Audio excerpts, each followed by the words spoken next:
Statement ను కూడా record చేసుకోనుంది. అలాగే ఇక నాగార్జున తరపున న్యాయవాది అశోక్ రెడ్డి వాదనలు వినిపిస్తుండగా సురేఖ ఆల్రెడీ క్షమాపణలు చెప్పారని కాంగ్రెస్ లీగల్ సెల్ కోర్టు ముందు పేర్కొంది. నాగార్జున కేసులో లీగల్ గానే ప్రొసీడ్ అవుతున్నామని కాంగ్రెస్ లీగల్ కోర్టుకు చెప్పింది.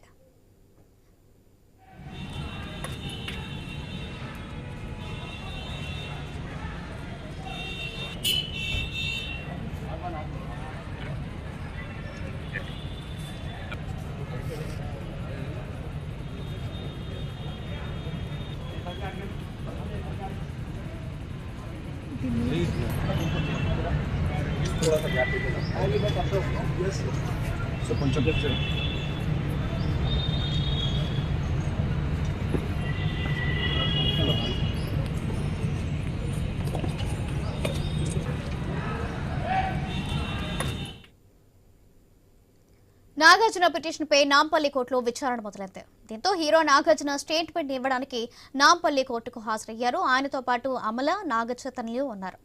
నాగార్జునతో పాటు సాక్షుల స్టేట్మెంట్ ను కూడా కోర్టు రికార్డు చేయనుంది.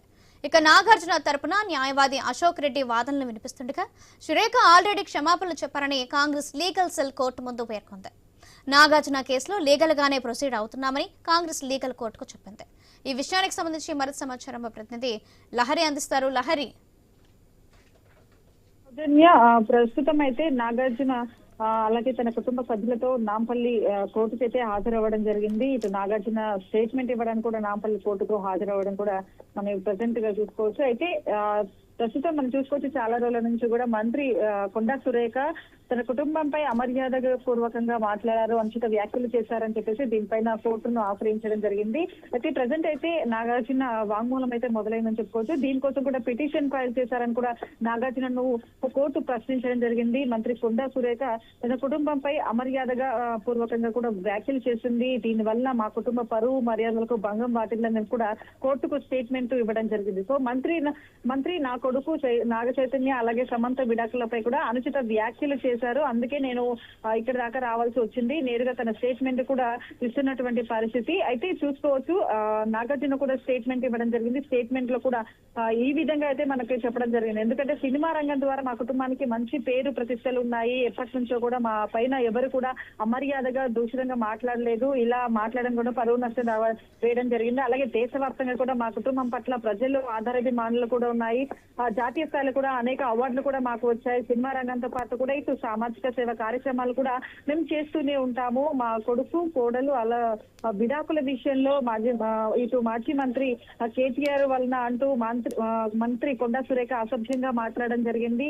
ఇలా మాట్లాడడం వల్ల కూడా మా పరువు ప్రతిష్టలకు కూడా భంగం వాటిల్లింది అని చెప్పేసి కూడా నాగార్జున స్టేట్మెంట్ లో చెప్పడం జరిగింది. సో మంత్రి కొండా సురేఖపై అయితే క్రిమినల్ చర్యలు తీసుకోవాలని కూడా ఇటు నాగార్జున స్టేట్మెంట్ ఇవ్వడం జరిగింది. దీని పట్ల మరి కోర్టు ఏం చెప్తుంది అనేది కూడా మనం చూడాలి. అయితే ఆ రోజు మనం చూసుకోవచ్చు, దాదాపు 12 రోజుల క్రితం అయితే మంత్రి కొండా సురేఖ అలాగే కేటీఆర్ మధ్య జరిగినటువంటి ఆరోపణలు ప్రతి ఆరోపణల మధ్య మంత్రి కొండా సురేఖ అయితే మీడియా ప్రతినిధులతో మాట్లాడడం జరిగింది. ఈ విధంగా అలాగే తను రిటర్న్ కూడా తను మాట్లాడిన తర్వాత నాగ చైతన్య సమంతల డైవర్స్ విషయం కేటీఆర్ వల్లే అని చెప్పేసి వ్యాఖ్యానించిన తర్వాత మళ్ళీ మరుసటి రోజు ఆ రోజు సోషల్ మీడియాలో కూడా పలు పోస్టులు కూడా రావడం జరిగింది. ఇటు నాగ చైతన్యతో పాటు సమంత అలాగే సినీ ఇండస్ట్రీస్ మెంబర్స్ అలాగే హీరోస్ నాగార్జున అందరు కూడా సోషల్ మీడియాలో వైరల్ పోస్టులు కూడా పెట్టడం జరిగింది. ఎందుకంటే సినీ ఇండస్ట్రీలో ఒక మంచి పరువు ప్రతిష్టలు ఉండగలిగినటువంటి కుటుంబంలో మా గురించి ఇలా మాట్లాడడం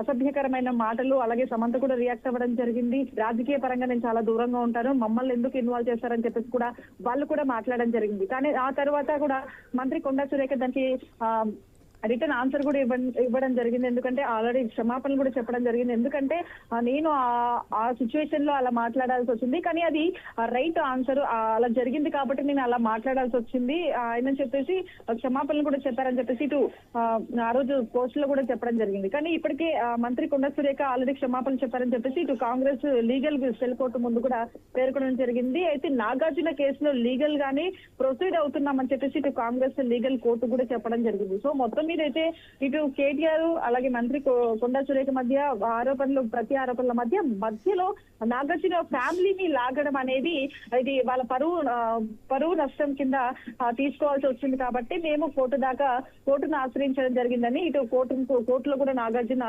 చెప్పడం జరిగింది, స్టేట్మెంట్ లో కూడా చెప్పడం జరిగింది. మరి దీనికి కోర్టు ఏ విధమైనటువంటి ఆన్సర్ ఇస్తుంది, కోర్టు ఏ విధమైనటువంటి రియాక్షన్ ఇస్తుందని చెప్పేసి కూడా మనం మరికొద్ది సేపట్లో చూడాల్సి ఉంది Soujanya. Right, thank you Lahari.